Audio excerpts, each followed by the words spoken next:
Michael decided that the odds were stacked too much against him and turned to return to his seat. Two of the larger men followed him and sat with him, one opposite him and one next to him. The third man went over to the exit and popped his head out, shouting something that Michael couldn't quite interpret as an actual word, but more noise. His attention was divided between the two sitting with him and the third man. However, he did notice that shortly before the train pulled away, another unsavory person boarded the train and greeted the one that had shouted something. The person sitting opposite Michael was leaning forward as he looked at him. Michael felt extremely uncomfortable. The man spoke, and his voice sounded just as intimidating as he looked. "We saw your trick online and don't think it's a trick. I think you're a freak, an abomination." Michael thought he could explain how he found the orb and absorbed it, or insist his eyes were a birth defect and the ray was a trick, but he felt neither option was going to provide him with a good outcome.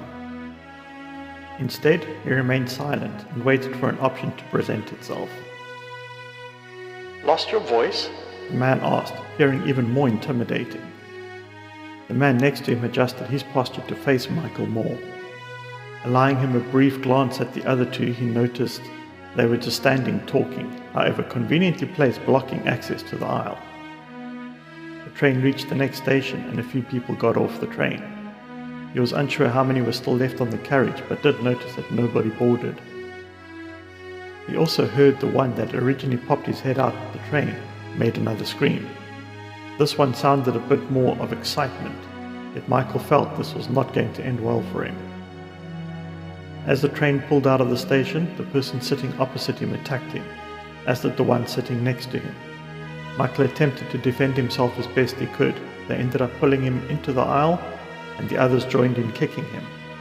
A defenseless Michael felt that this was perhaps the end for him, as he blacked out.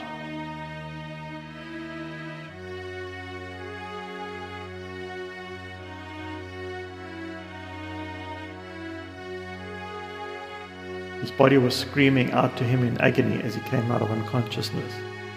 He tried to open his eyes, but they were too swollen to really be able to see much. All he could tell was that it was dark where he was lying. He could taste blood in his mouth, breathing really hurt, and he could smell that metallic polluted smell from train stations with little airflow. He then heard the familiar sound that he always thought of as train lines electrifying for a train due to come past. Not long after that, he could hear what sounded like a train coming past at high speed. Michael realized he was probably in a tunnel. A familiar voice came into his mind in the form of a strongly worded suggestion: "Get into the sun." Option 1. Does Michael try crawling, hoping to reach sunlight and risking further injury? Or option 2. He remains where he is, hoping someone finds him. Vote now.